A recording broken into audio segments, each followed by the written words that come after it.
Gentleman called us this morning. We could have his boat free. Abandoned boat, yes. Not a very good day. We're trying to splash a big boat. I've got Matt with me, and he's not doing too good.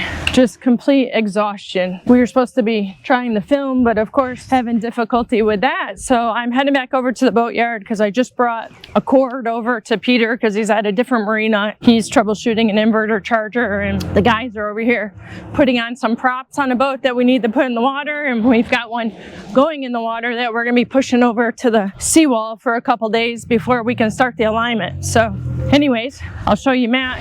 He's exhausted.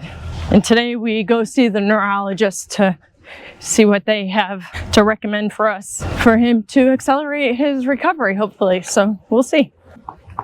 Got my bump cap on. Just coming to check on the guys. They're putting the props on this boat. This one's being surveyed and sold, hopefully. Yeah, I don't know. How long has it been out of the water? For a while, right? A couple weeks. So they'll let us know when it's supposed to go back in and show them all the steering stuff you did just as another set of eyes to make sure we're all good. Okay. You took the red hats out of the seals, right? Yeah, I flipped them over. That one and okay. Glad we don't have to start the engines. Yeah, look at this. Yeah, real thick too. We'd probably get sucked up in the strainers and everything. Sure. We're waiting for Chris and AJ to tell us if anything's leaking back there. Hopefully it's not. So next steps, assuming it's not leaking, they're just gonna tow it. The props are tied off so they can't spin, so they're just going to tow it over to the wall, tie it up, and we're going to let it sit for a few days and let everything settle down, and then we'll check the alignment again. If the alignment needs adjustment, then we'll do adjustment. If it's good, then we'll bolt the couplings together, and then they have to wait for Marine Power to come down and do a sea trial because they rebuilt the engines. Good news. Sounds like we're not leaking. Yeah, it's a big relief.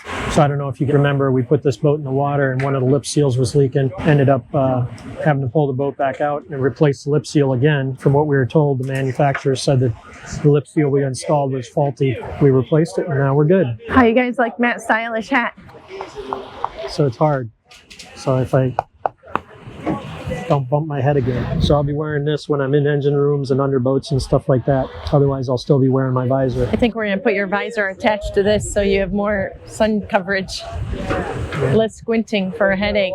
Yep. Today's Matt's first day back. He's dying on the vine though. And I got a doctor's appointment. Well, Cito's on the way. Sure, it's not the first time he's hit his head on it, but man, when you do it the right time, that's it. You don't want to do it again. Yeah. Because you know what? It's a conscience on your thing, on your mind. It's like, oh, I can't do this, going to happen. And when you just don't worry about that, you just go through everything, you know? That's why we haven't had him on boats. This is the first thing he's come to. Big boat for a little boat to tow, but they're not going far. So where are we headed, Matt? We're going to the Gray Ponga to look at the bow thruster. Punch bug. Simmer down. There's no punch bug. Oh, excuse me, simmer down. Well, it'll be interesting to see how Matt ends up doing today because he doesn't have any energy and we are walking a long ways. And then there's this. Here's our friend's boat.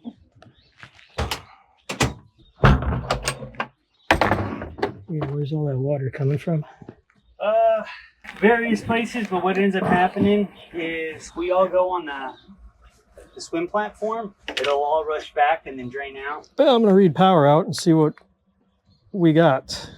So we need DC volts, right? So I got 13 volts there. So that's your power coming in.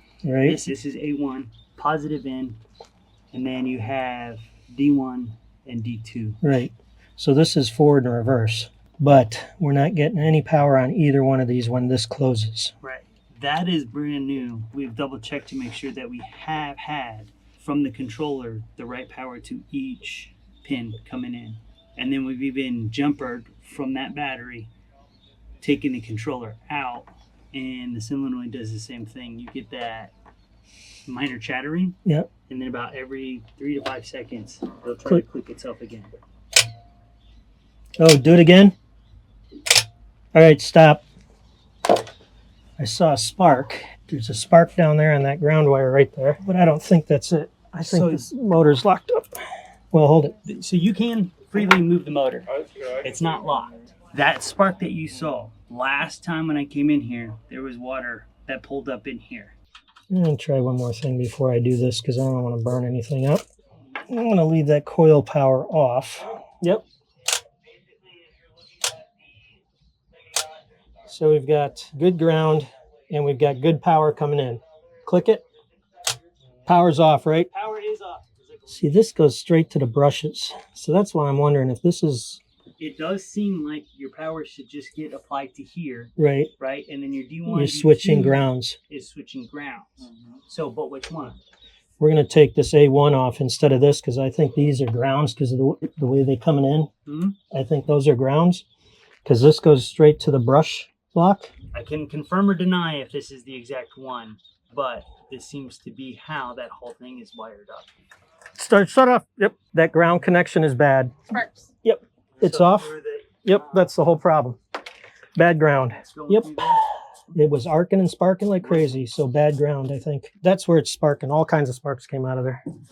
Yeah, maybe the cable ends are bad. Yeah, let's pull that out, clean them up, and then see if it works. If it doesn't work here, which I'm pretty sure once we clean up that connection there in that box, it should work. If it doesn't work, then it could be the ground has high resistance somewhere, like wherever that ground goes to. Chris, these Allen wrenches on the back of here need to be tightened up. This whole thing's flopping around. Check that other one too, please. Okay. So we put these on for the client for tarpon fishing at night, and they're already starting to corrode. I'm gonna leave both of you here because it's easier with two people to do this. I'm gonna go back and look at that water maker real quick and see if we just need to get some parts on order or something. Is this normal that they overflow like that? Yeah, it pressurizes the live well. They got some live fish in there. Yeah, those are goggle eyes, I think. Hey, Corey. How are you, brother? Woo, woo, woo, woo, woo. How you doing, Corey? Dog animals. Good to see you. I like that. Guess Corey was all wanting to love all over you. Yep, yep. You got hugs. I got hugs. You wondered why he hadn't seen you down on the dock. Yeah, okay. So I think I found a bad ground on that bow thruster that's been giving us fits. So I think that's good. What I did was I jumped power straight from the battery into the motor and then had just click the battery switch on quick. The motor's free, it rotates, but it didn't turn on. And when we did that with the battery switch, there was a bunch of sparks came out of the connection for the ground that's in that waterproof box. It passes from the outside to the inside. So I'm guessing it's all full of corrosion, broken or something. That's what the issue is. Well, you're probably wondering, where are we going?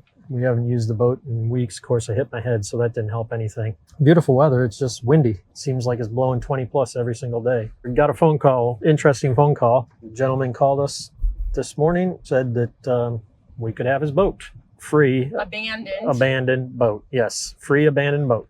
So we're going over to take a look. It's a vintage 1960s lures. Yeah, there's two. Oh, two? Yeah, you said we need 70 something, right? Yeah, 70. Well, we don't know much about it. All I know is it's a 1960 lures. It's got inboard diesels. Supposedly everything works. Some dry camping spots. All right, this may or may not be it. I don't know. Nope, it ain't this one. Another free abandoned boat though.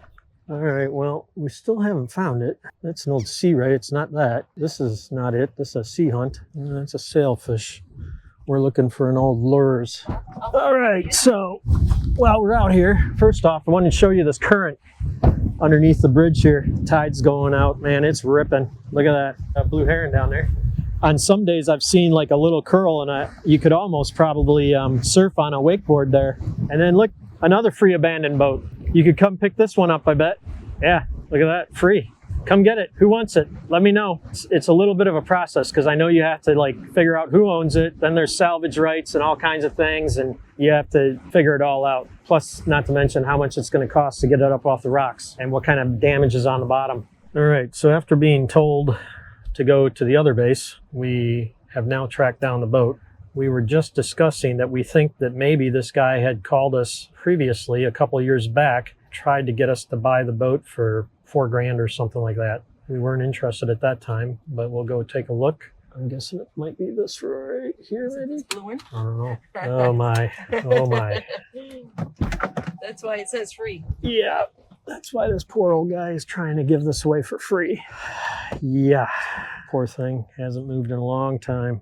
Oh wow, the whole top, the cuddy cabin has collapsed. So the old man said that, yeah, the cuddy cabin needed a lot of work. Well, I don't think he realized that the cuddy cabin has collapsed. The whole rub rail's gone.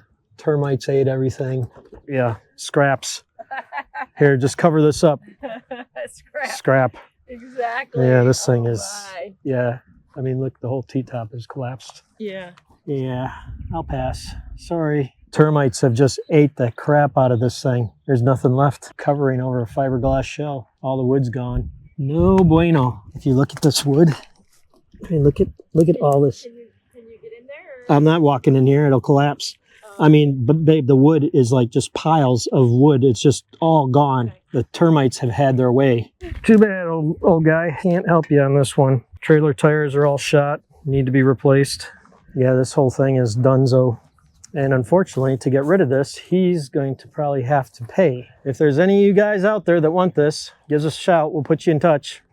Unfortunately, I pretty much wouldn't wish this on my worst enemy. Free abandoned boat right there. The thing worth anything is the trailer. Yeah, the trailer you could totally salvage. It's got hydraulic brakes. Looks like it probably needs new axles and stuff, but yeah, the frame of the trailer is good. You can usually rebuild these for $3 or $4 grand, depending on what parts you all get. Because spare tire's been sitting here for so long, it actually settled down. Nothing's left. It's all just termite tunnels, and I don't even see any active termites anymore, probably because there's no wood left for them to live on. You might have called us a couple of years ago telling us about the termites that we're getting. Yep, I'm pretty sure you did. We have a termite issue down here in Key West. They're bad. Like our house has been tented twice, I think. Also have a monthly service. And let's not forget about they've injected the ground for subterranean also. That being said, they have big swarms at nighttime, get on everything. And so there's wood in boats, and they get inside these boats and they start eating. And it gets quite bad. And so actually the termite companies here in town will actually tent the boat. Put a big tarp right over the top of the boat, and the tarps have weights on them that hang down in the water. And they inject that poison or whatever it is, that gas in there, and they let it sit for a couple days, and then they take it off, and it kills all the termites. The telltale signs of termites are little tiny pellets. That's their poop. They're tiny. They're like a ball on a ballpoint pen. So that's one of the telltale signs. And then also they make like tunnels, I guess is how you would say it. They're like, make them out of mud and ground up wood and stuff. And they travel in those tunnels for protection. They can be quite bad. Well, like that free abandoned boat. The whole top was caved in. All the wood was gone. That's why it was free and abandoned. Poor guy. It's been a while. Yeah, it's been a while. These docks have Matt exhausted already today. Considering everything and how it went really well. Hey, dude. How are you? Good, good. How are you doing? Hi. Anyone need a table? Iced tea. Too bad you can't have flour right now. Just sugar. Looks good. Oh, it's so good. You missed your iced tea. Yeah, I am feeling a little spent. We are running some errands. It's early Saturday morning. We just got done having amazing breakfast at Harpoon Harry's. Let me give you a recap on my head situation. I'm feeling a lot better. My brain seems to be a lot clearer. My neck is better. It feels good today. I went to the doctor, 2 days ago? Or not the doctor, but the massage therapist. Woke up early this morning. Feel good. Hopefully the recovery is coming along. Hopefully no more roadblocks or problems. I appreciate everybody continuing to watch. I appreciate my wife and the employees for keeping the disaster going that is our lives. You know, my wife really stepped up. When I was out of it, she pretty much ran the company, which is hard for her because, you know, she's not a mechanic and she's got plenty on her plate already. I appreciate you guys still watching and following our journey. We appreciate you watching. We appreciate the support. We love the comments. We try to stay up with those. So we have this goal we're working on. We're hoping to make 50,000 subs by turn 56 June 5th. Help us reach that goal. Thanks for watching. Thanks for subscribing, sharing, liking, turn on the notifications, and keep on watching.